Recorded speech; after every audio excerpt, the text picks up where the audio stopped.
Assalamualaikum warahmatullahi wabarakatuh, Mas Bro. Ya, selamat pagi, siang, dan malam ya.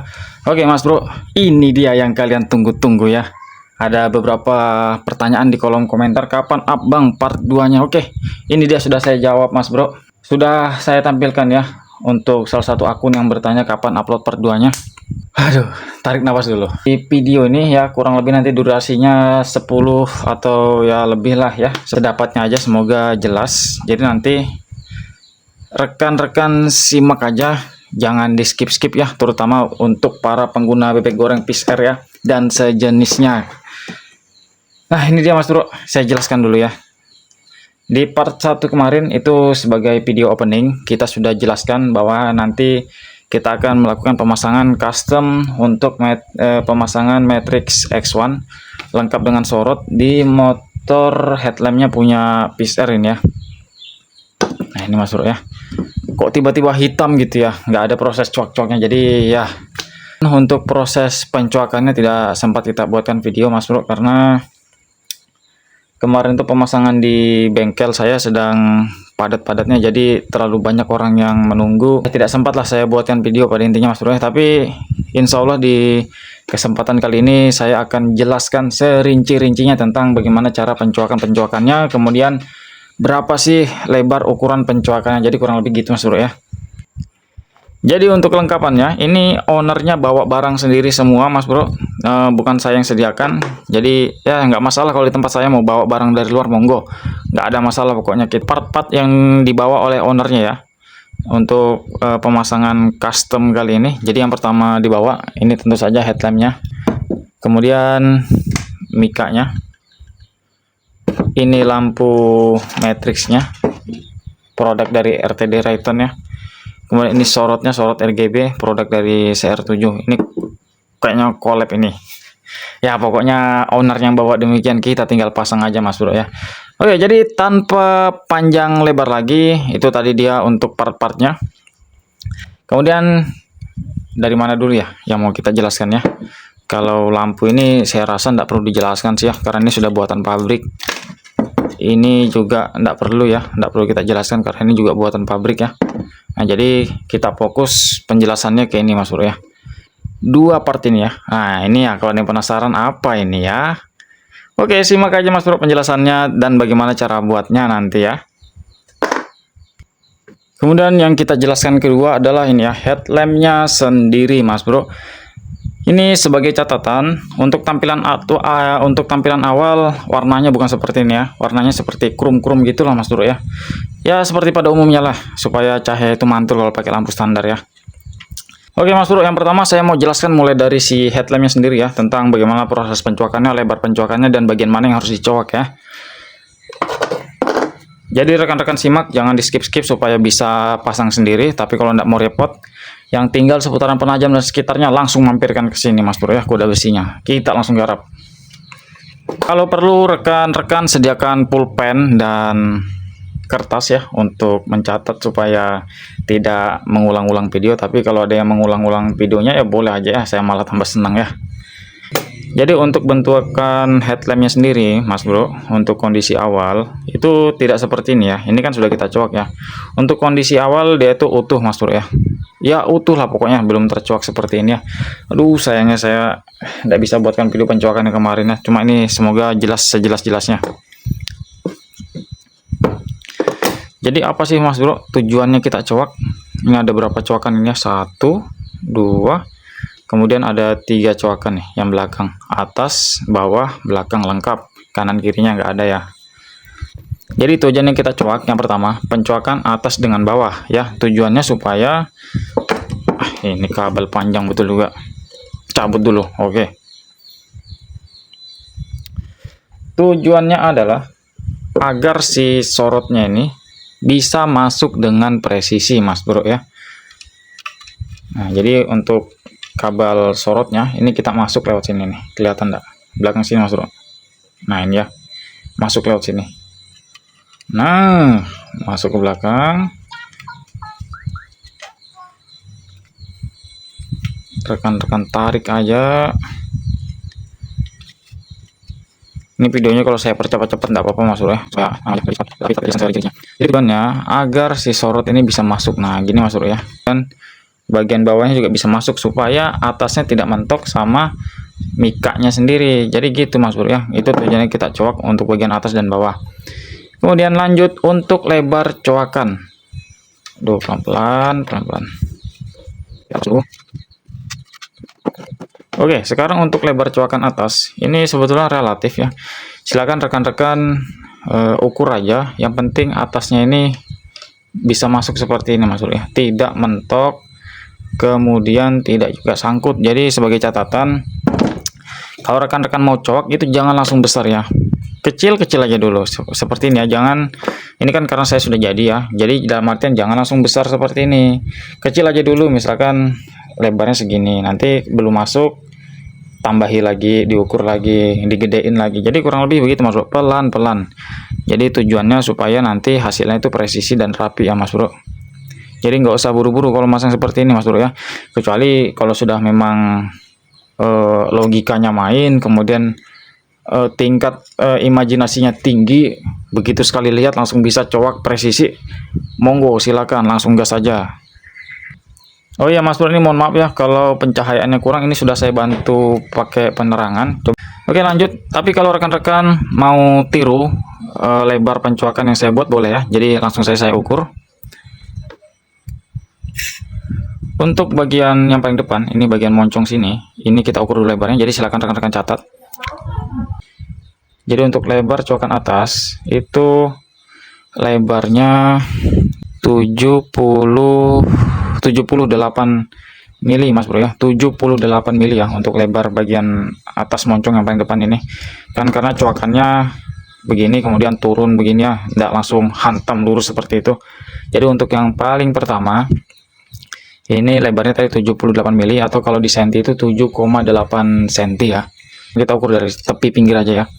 Tadi tengahnya 78 ya, 78 mili. Sekarang kalau kita mau ukur dari segi pinggir, kalau rekan-rekan langsung mau tandai dari pinggirannya sini ya. Oke, enggak masalah, kita ukurkan juga. Itu sekitar 11 mili Mas Bro ya, atau 1,1 cm ya, 11 mili lah. Kalau rekan-rekan pakai penggaris juga kelihatan tuh ya, 11 mili. Tandain kanan dan kirinya sama ya. Oke, ini sudah dapat satu ya, bagian sini tandain. Ini nanti untuk tepi potong. Kemudian kita masuk ke bagian yang kedua, yang bagian sini Mas Bro ya. Nih, yang sini nih. Yang bagian sini ini kurang lebih panjangnya, posisi merengnya jangan melewati tepi sudut yang ini Mas Bro ya. Nah, kelihatan ya. Yang ini yang turun ke sini jangan melewati sudut pinggirnya nih ya. Ini masih di depan sudutnya kan. Kelihatan ya Mas Bro? Tahu sudah maksud saya kan? Tahu lah sudah ya. Kalau kita ukur lebarnya itu sekitar 64 mili Mas Bro ya. 64 mili. Jadi yang paling depan itu 78 mili, mundur ini 64 mili. Jadi kurang lebih begitu. Nah, kalau sudah dapat begitu, langsung rekan-rekan garis lurus ya. Jadi patokannya cuma dua ukuran, 78, 64. Mau dari tepi pinggir boleh ya.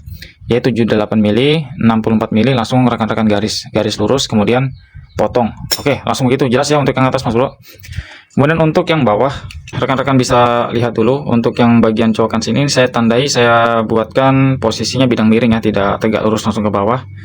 Kemudian untuk jaraknya dari depan si headlamp ya, untuk yang paling kiri atau yang mana dulu yang paling enak ya, untuk lebarnya dulu atau jaraknya dulu ya. Jadi rekan-rekan langsung buat ya. Saya langsung ukur dari tepi kanan dan kirinya aja langsung ya. Saya tidak perlu ukur lebar besarnya aja. Jadi saya langsung ukur besar coakannya dari tepi kanan dan tepi kiri ya. Baru nanti rekan-rekan tinggal tandain garis, karena ini posisinya lurus ya, tidak ada bedanya. Langsung rekan-rekan tandai garis, langsung potong nanti ya. Untuk lebar dari tepi kiri, untuk lebar tepi kanan kirinya ini 14 mili Mas Bro atau 1,4 cm ya. Untuk itu jadi nanti rekan-rekan langsung tandain dari lebar sebelah kanan dan kiri itu jaraknya 1,4 cm atau 14 mili. Jadi rekan-rekan tandain kanan kiri. Kemudian untuk besar coakan yang ke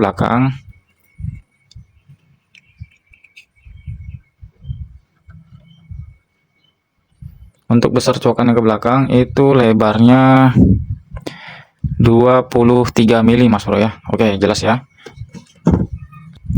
Jadi untuk bagian dari tepi kanan kiri langsung aja tandain 1,4 cm atau 14 mili, tandain. Kemudian setelah itu ukur lagi jarak lubangnya. Ini lubang coakannya adalah tadi 23 mili ya. 23 mili betul ya. Jadi lebar coakannya adalah 23 mili. Baru rekan-rekan silakan potong aja. Ini saya kemarin motongnya pakai mata tuner ya. Mata tuner ada yang gergaji kecilnya itu maksudnya, jadi saya pakai itu. Jadi boleh, atau mau pakai pisau dipanaskan kemudian dipotong juga tidak masalah ya, sama aja. Jadi yang penting untuk hasil tingkat kerapan itu tergantung dari finishing rekan-rekan aja. Nah yang terakhir jarak garis yang awal ya, yang penentuannya, yang garis awal ini jaraknya dari depan headlamp. Kita ukur dulu jaraknya dari depan headlamp yang tepi sebelah kiri ya. Ini kiri saya kan, jadi kalau kita balik tepi sebelah kiri itu jaraknya dari yang depan garisnya headlamp itu jaraknya adalah 22 mili Mas Bro. Kemudian lanjut yang tengah, yang tengahnya itu 32 mili. Kemudian untuk yang tepi garis kanan dari depan ini sama ya, 22 mili tadi. 22 mili, 32 dan 22 mili lagi. Jadi udah gitu aja, baru rekan-rekan tandain garis sudah lurus, pastikan lurus, baru rekan-rekan coak. Oke, untuk yang pencoakan atas bawah cukup ya. Baru nanti paskan aja sama posisi sorotnya ya. Kalau ada yang mau pakai sorot jenis ini Mas Bro ya. Kemudian untuk posisi coakan belakang, kenapa sih Bang kok yang belakang dicoak ya? Barangkali rekan-rekan ada yang bertanya-tanya ya, kenapa kok belakang harus dicoak. Jadi supaya si matriksnya tidak mentok dengan mikanya, ini harus kita coak supaya bisa mundur ke belakang ya. Jadi kurang lebih begitu. Untuk lebar coakannya, ini rekan-rekan ukur aja sebenarnya. Besar ukurannya sama dengan belakang matriksnya ini Mas Bro ya.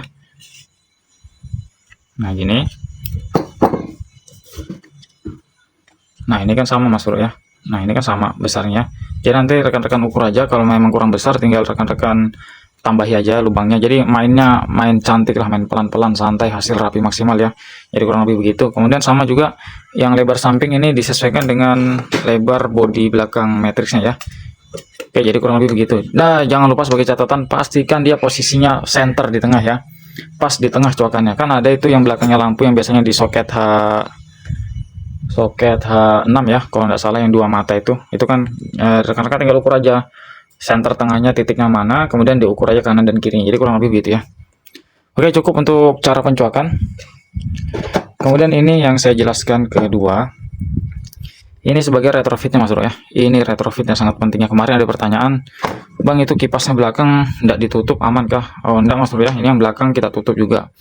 Jadi lebar tutupannya ini sesuaikan aja dengan posisi belakangnya ini nanti gini Mas Bro ya. Nah ini nanti bautnya kita lepas, kemudian kita tempel begini.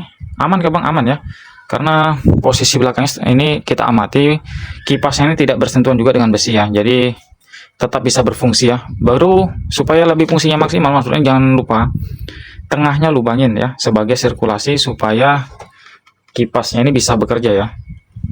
Jadi kurang lebih begitu. Jadi teknik sederhananya kan ini kipas pendingin Mas Bro ya, pendingin mesin. Jadi kok bisa sih Bang, kenapa nggak ditutup semua aja lubangnya, harus dibikinkan lubang? Kalau rekan-rekan tutup semua tidak ada lubang sirkulasi, ini kipas pendinginnya tidak berfungsi Mas Bro ya. Sebagai contoh gini aja, rekan-rekan di rumah kan punya kipas angin ya, itu kan kipas angin ya meniup anginnya kan ke depan. Coba rekan-rekan tutup belakangnya, bukan depan ya, tutup belakang kipasnya itu pakai sarung atau kain yang lebar lah. Itu nanti pasti tidak ada angin yang berhembus ke depan Mas Bro ya, karena itu tadi tidak ada sirkulasi supaya kipasnya itu bahasa saya lah pokoknya mengambil udara dari belakang yang dia dorongkan ke depan Mas Bro. Jadi kurang lebih begitu. Sama halnya dengan ini ya, kerjanya begitu. Jadi setelah kita lubangin, ini kita tambahi lagi begini Mas Bro ya, kita tutup lagi lubangnya. Jadi jangan asal dilubangin aja, karena kalau dilubangin aja nanti air itu bisa juga masuk. Jadi supaya mencegah air bisa masuk, ini kita tambahi lagi begini Mas Bro. Nah ini atasnya kita tambahin begini ya, nanti saya jelaskan serinci-rincinya. Ini ada lubangnya kan, nah ini tujuannya Mas Bro ya, ini lubangnya kelihatan kan, nah kelihatan kan. Nah ini nanti posisinya lubangnya nyamping gini Mas Bro, bukan arah atas ya. Jadi air dari atas tidak bisa masuk ke bawah, jadi begini deh nyampingnya. Ini untuk mengurangin resiko ya. Jadi paham ya rekan-rekan ya. Jadi nanti posisinya begini kalau masang.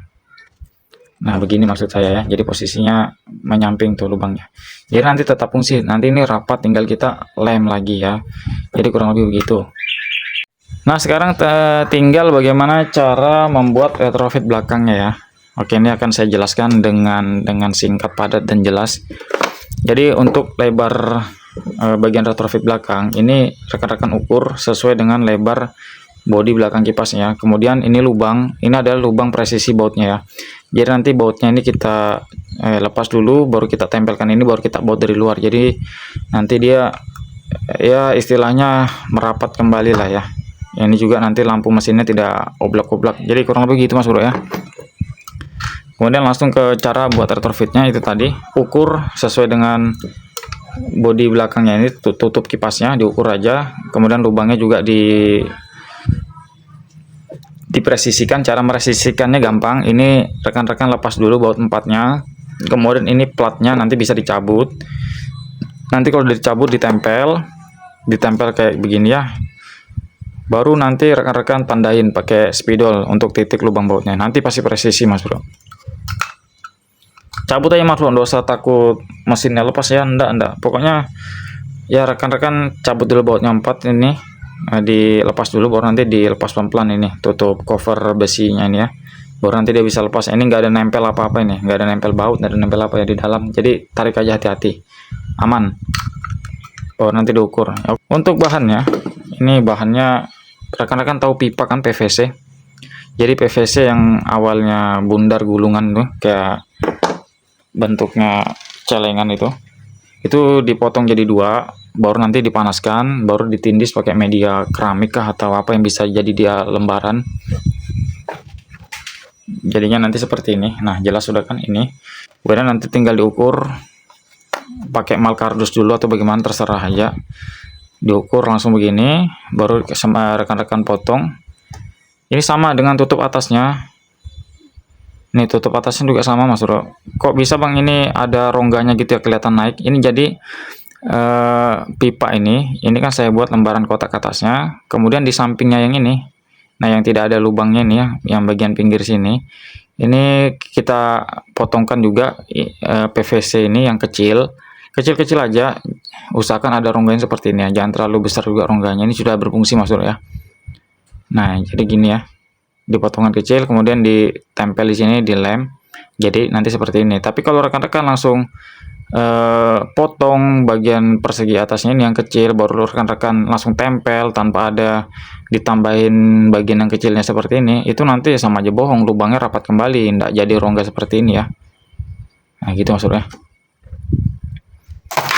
Oke, cukup jelas sudah ya. Kalau nanti tentang cara pencoakan dan retrofitnya kurang jelas, boleh ditanyakan lewat komentar ya Mas Bro. Insya Allah nanti kita tidak akan pelit ilmu ya. Kita saling sharing aja. Kalau ada rekan-rekan yang cara buat retrofitnya ada yang lebih rapi, lebih bagus, dan lebih maksimal hasilnya, boleh di-sharekan juga ya ke saya maksudnya, atau ke rekan-rekan yang lain. Oke, langsung aja kita langsung ke proses perakitan lampunya sendiri ya. Ini untuk proses perakitan lampunya, saya pindahkan dulu kamera.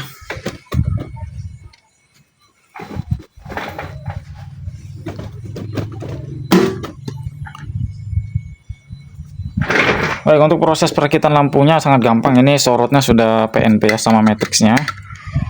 Ini tinggal rekan-rekan masukkan aja. Nah, seperti ini. Tekan sampai mentok. Oke. Tekan sampai mentok ya, sampai bunyi klop. Oke, ini sudah. Kita tes dulu sebelum kita pasang, kita pastikan lampunya normal.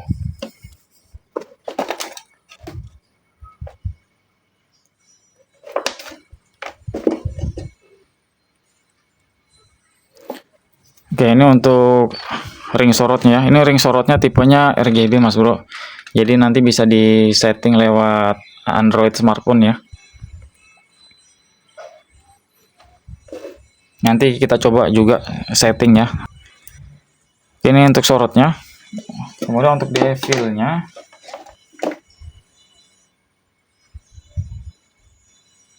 Oke, ini devil bawaannya merah. Jadi kalau ini rekan-rekan mau ubah bisa ya, seperti saya jelaskan di awal video tadi. Untuk lampunya normal.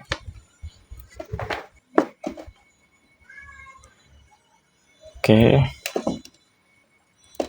Kita cek katup solenoid jauhnya. Oke, normal ya.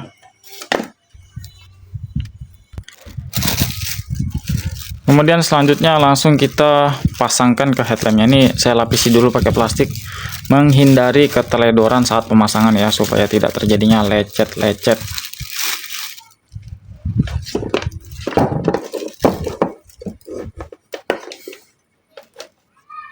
Masukkan dulu kabelnya.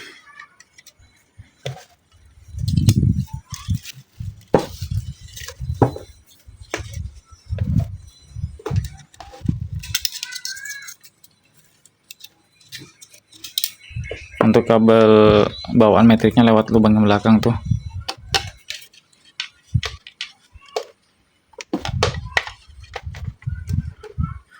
Mana tadi plastiknya?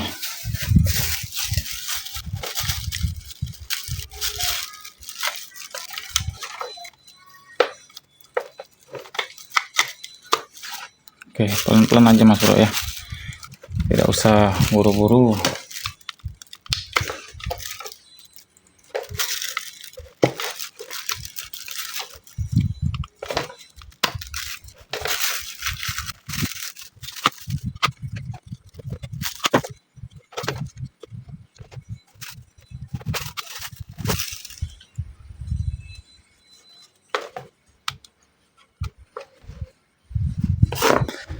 Oke, ini sudah masuk. Sekarang kita ukur dulu, kita pastikan presisi dengan posisi headlampnya, kemudian kita ukur kemiringan cahayanya sudah lurus atau belum. Jangan sampai nanti sudah dipasang baru ternyata hasilnya miring ya. Sekarang kita ukur tepi sorot yang bagian sini ke pinggir headlampnya, kanan kirinya apakah sama atau belum jaraknya.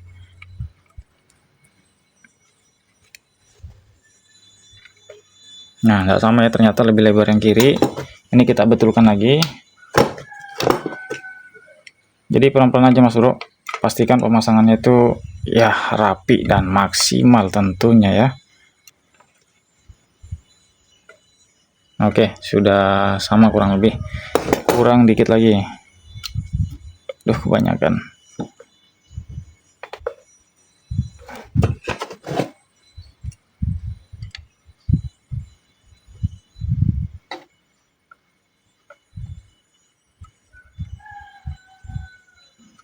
Oke, sudah sama ya.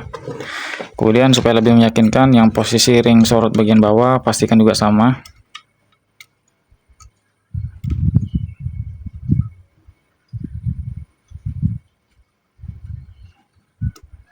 Oke, sudah sama Mas Bro.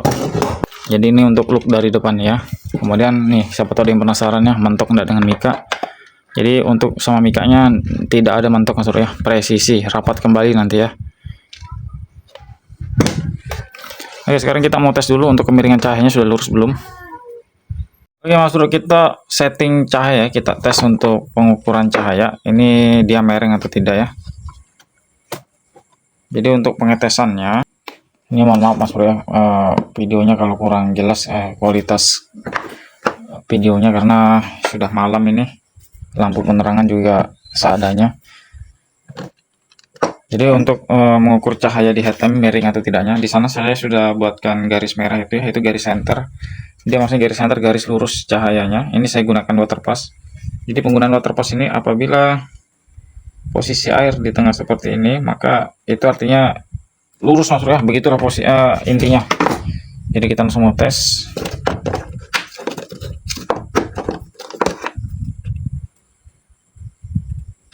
Karena sebelum ini lampu jatuh ke tangan customer, kita pastikan bahwa tidak ada kendala cahaya miring dan lain sebagainya.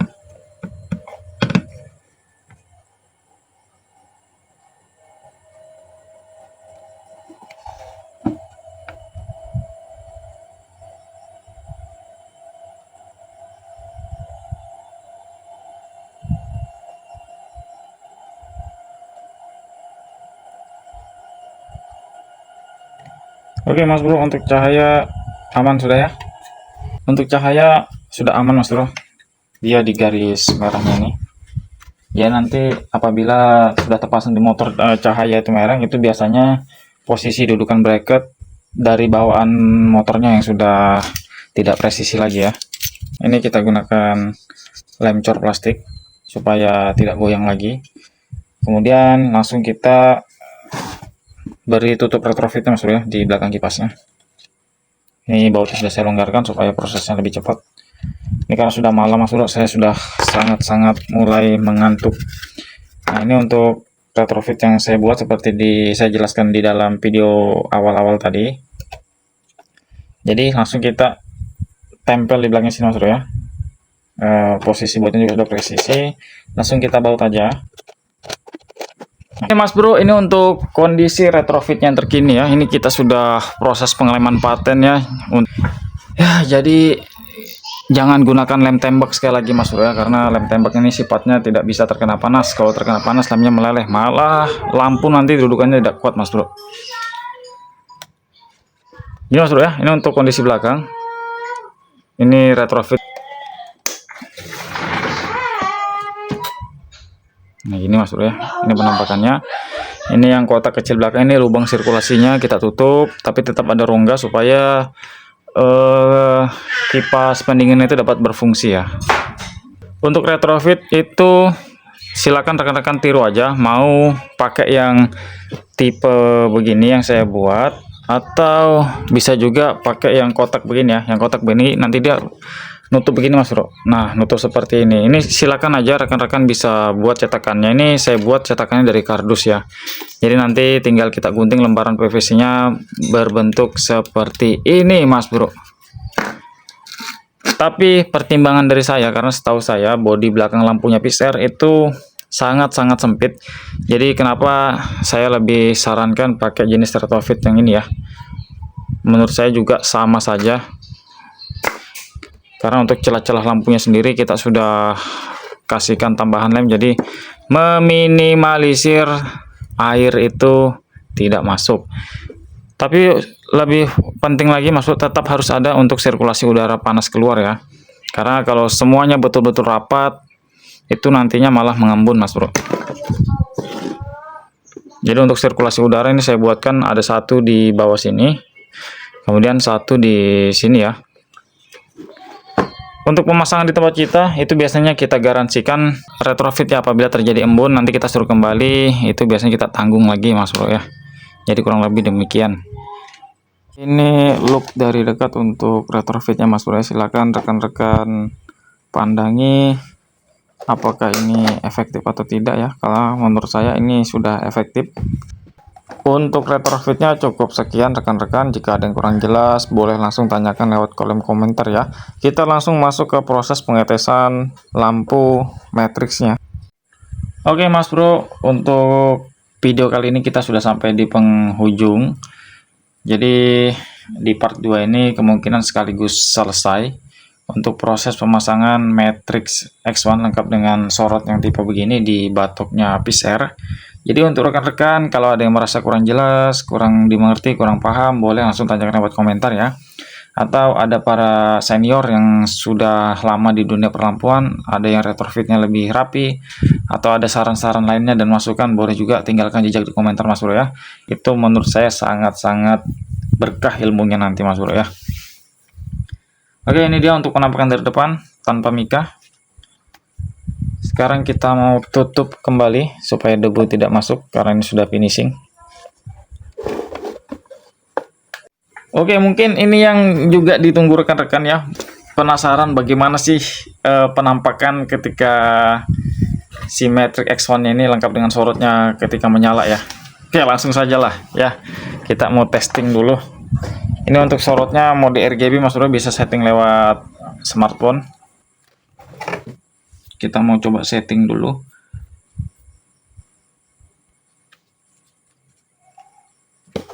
Nah ini ya sudah di aplikasinya kita. Kita mau coba setting ini warna hijau. Kita turunin dulu cahayanya Mas Bro.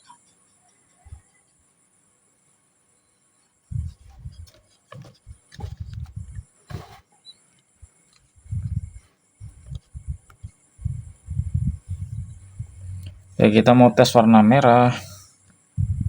Oke, ini merah, biru, hijau, kuning, putih. Ini putih, ini pink atau ungu. Ya, di sini pink, tapi kelihatannya kayak ungu. Kemudian kita mau coba kalau kita lewat yang ini maksudnya. Nah, kita pengaturan warna lainnya. Oke, mantap ya. Jadi kalau nanti ownernya bosan, langsung aja ganti warna, kan kurang lebih gitu ya.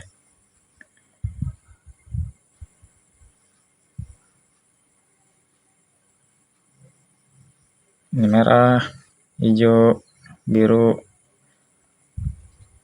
putih, kuning, pink, ya pada intinya suka-suka ya ownernya nantilah ya. Kemudian kita mau coba mode autonya.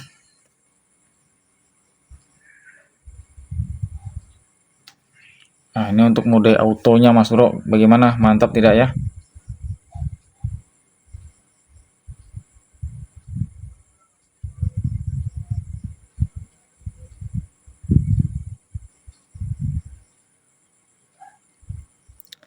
Ya pokoknya memanjakan mata lah ya, beda tampil dari yang lain.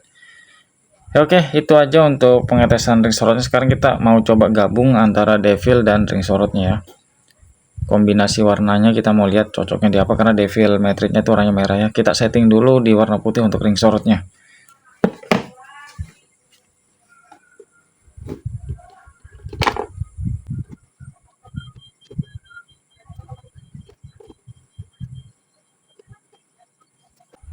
Nah ini Mas Bro, untuk gabungan ring sorot dan devilnya kita kurangi dulu pencahayaannya.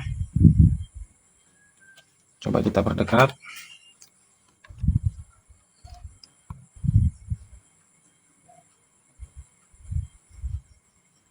Ini Mas Bro, sekarang kita mau coba ubah warna ring sorotnya, kita kasih ke merah. Merah atau merah mati ya. Kalau ke hijau kurang cocok. Biru mantap. Putih juga masuk. Kuning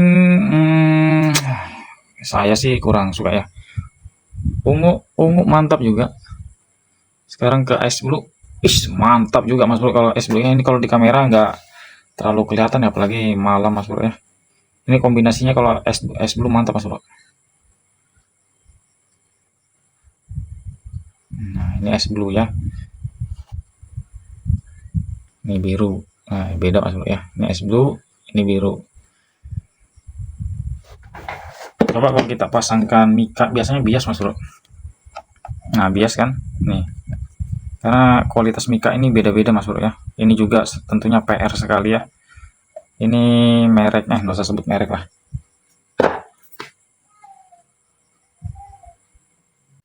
Cukup itu saja yang bisa saya bagikan Mas Bro. Jika ada rekan-rekan yang merasa kurang jelas tentang cara pencoakan retrofitnya, bisa langsung tanyakan lewat kolom komentar, atau ada yang mau bertanya langsung lewat nomor HP WA saya, bisa Mas Bro, catat nomornya 085754542523. Jangan lupa bantu kembangkan channel Mekanik Bicara, subscribe, like, komen, dan share Mas Bro. Matur suwun, thank you.